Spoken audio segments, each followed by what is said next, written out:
Meu Senhor e meu Deus, creio firmemente que estás aqui, que me vês, que me ouves. Adoro-te com profunda reverência. Peço-te perdão dos meus pecados e graça para fazer, com fruto, este tempo de oração. Minha Mãe Imaculada, São José, meu Pai, Senhor, anjos de minha guarda, intercedei por mim. Há dias estava a ouvir música no Spotify e sugeriram-me uma música, em concreto uma banda sonora de um filme que eu nunca tinha visto, nunca tinha ouvido falar. Chamava-se Prometheus. E aquilo intrigou-me. Fui ao YouTube e procurei o trailer do filme e percebi que era um filme, dava para perceber também já antes, que era um filme de ficção científica e percebi mais ou menos o que é que seria, mas eu estava intrigado como é que essa lenda de Prometeu, estava presente em algo atual, em algo na sociedade moderna. E isto porquê? Porque me recordo de uma conferência, há uns anos, que assisti em Braga, organizada pela Diocese, uma conferência dada pelo professor Ramon Flecha. Era um simpósio sobre a reconciliação e ele deu várias conferências. Uma delas falou deste mito. E chamou-me a atenção, até fiz uma pequena ficha.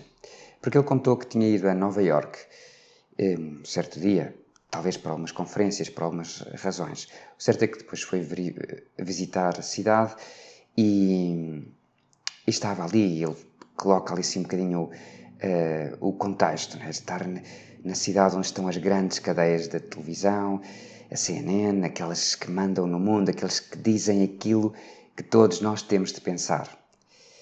E então entrou, ou estava a entrar, num grande edifício e encontrou no hall de entrada, no ádrio de entrada, no pátio de entrada, depois eu vi umas fotografias e acho que é mais que cá fora, viu uma estátua gigantesca de Prometeu. E dizia: não pude acreditar. Fiquei gelado.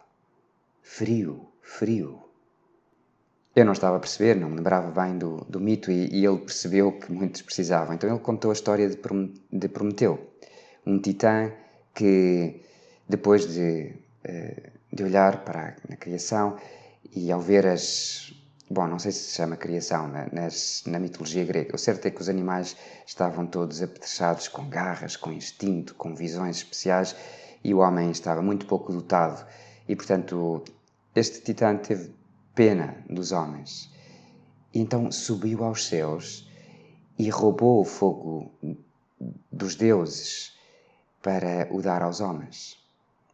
E depois Zeus descobre e vai condená-lo, e se calhar é isso que eu me lembrava e que tu provavelmente te lembras, daquele terrível castigo. Ele é acorrentado no cimo de um monte e há uma águia que lhe vem todos os dias comer parte do fígado, que depois regenera durante a noite e ele no dia seguinte volta. E isto para um titã que era imortal, um castigo terrível. Enfim, o certo é que aquele professor, ao olhar para aquele Prometeu, em que estava ou seja, vê-se que está a fugir com o fogo dos deuses nas mãos para o entregar aos homens. E então baixa o olhar, impressionado, ainda meio perplexo, e viu uma placa no chão que dizia I Believe, de Rockefeller. Aquele I believe in the supreme worth, I believe that every right implies a responsibility, etc. Mas não vamos por aqui. O certo é que ele explicou a razão de ser da sua interpretação. É o novo Deus, o novo paganismo. O ateísmo desta sociedade é o ateísmo prometaico. É o próprio homem que se salva. Não é Deus que vem ao nosso encontro, encarna e nos redime. É o homem que, através da ciência, de alguma coisa, ou seja, através de um titã qualquer, pois sobe ao céu e rouba o fogo de Deus e com ele salva a humanidade. E aqui liga-se com o Evangelho de hoje. há um contraste desta pretensão de autorredenção com as palavras de Jesus no Evangelho que hoje lemos na missa. Eu te bendigo, ó Pai, Senhor do céu e da terra, porque escondestes estas verdades aos sábios e inteligentes e as revelaste aos pequeninos. Sim, Pai, eu te bendigo, porque assim foi do teu agrado. Tudo me foi dado por meu Pai. Ninguém conhece o Filho senão o Pai, e ninguém conhece o Pai senão o Filho e aquele a quem o Filho quiser revelar. Escondestes estas verdades aos sábios e inteligentes. Sim, esses que querem subir ao céu para roubar, para não precisar de Deus. Construir Babel para descartar Deus. Jesus louva os outros. Aqueles que também existem, sim. Não são todos sábios e inteligentes. Jesus fala de uns pequeninos. E é surpreendente. O fogo dos deuses não se consegue à força de músculos, mas com carinho, com amor. Aliás, reconhecendo quem somos, filhos pequenos e amados por Deus. Por esse Deus que nos quer dar o seu fogo, que nunca nos negou. Por isso os pequeninos conseguem isso, e para isso basta abrirem os olhos e verem Deus que vem ao seu encontro. Deus que os enche de dons, que os enche de graças, que os quer fazer filhos e filhos adotivos. Dá-nos o seu fogo, a sua força, a sua graça.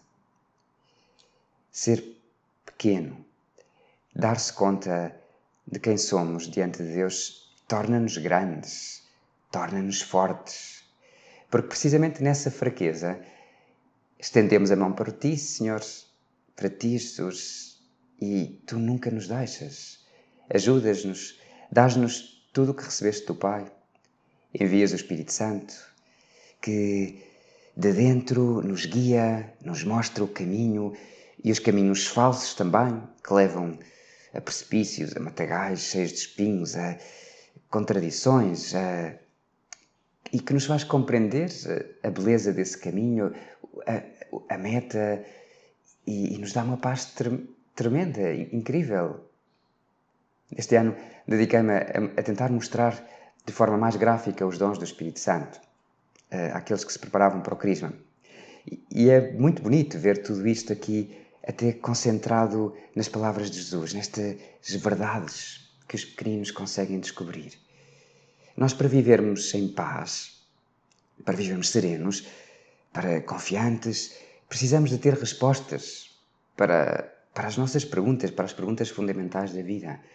E eu, quando abro a Tua Palavra, Jesus, quando me faço humilde, quando te escuto, quando sou um desses pequeninos, torno-me grande, feliz, alegre, porque vejo a verdade sobre mim. Ouço o Pai a dizer-me que sou seu filho. Este é o meu filho muito amado, no qual pus toda a minha complacência. Todo batizado ouve, se o quiser, se fizer pequeno, estas palavras que Jesus ouviu e que os outros ouviram quando o céu se abriu no dia do batismo de Jesus. João não cabia em si de contente, exultava sobre as maravilhas de nos chamarmos filhos de Deus. Vê que maravilha, que nos chamemos filhos de Deus e que o sejamos, somos o mesmo. Sou amado, sou esperado e não preciso de fazer nada para merecer esse amor, para o conquistar. Ele amou-me primeiro. Gosto muito de um vídeo, um testemunho vocacional de dois sacerdotes, chama-se I Will Follow. E um deles conta que vai a um retiro precisamente no momento pior da sua vida, em que ele tinha feito muitos pecados, tinha procurado a felicidade onde ela não estava, e ali, diante do Santíssimo, sente que Deus lhe diz, eu amo-te. E ele fica baralhado. Sempre pensei que para as pessoas gostarem de mim eu tinha que fazer qualquer coisa. E ali, quando eu me sentia pois, tão broken, tão partido, tão destruído por dentro com os meus pecados, com as minhas más ações, pois sinto esse olhar posto em mim, que te amo. E assim aceita, torna-se pequeno, e ao fazer-se pequeno, torna-se grande.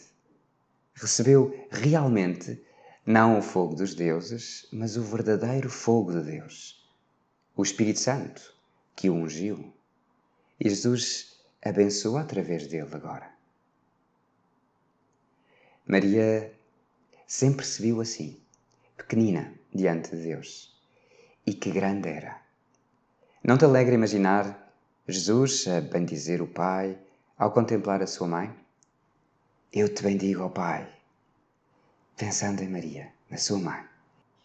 Hoje quero pensar em Jesus, a bendizer o Pai, por ti, porque também tu descobriste estas verdades de Deus. E por isso sentes paz e és feliz.